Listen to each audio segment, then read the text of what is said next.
আসসালামু আলাইকুম। লক্ষ লক্ষ লোক আজকে এখানে হাজির হয়েছে। পথে ঢেউয়ের মতো লোক আসছে।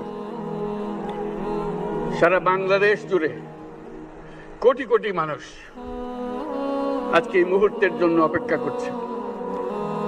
তারা তাকিয়ে আছে হাদির কথা শোনার জন্য। আজকে বিদেশে যারা আছে বাংলাদেশি, এই মুহূর্তে তারাও হাদির কথা জানতে চায়। প্রিয় ওসমান হাদি, তোমাকে আমরা বিদায় দিতে আসি নাই এখানে। তুমি আমাদের বুকের ভেতরে আছো এবং চিরদিন বাংলাদেশ যতদিন আছে তুমি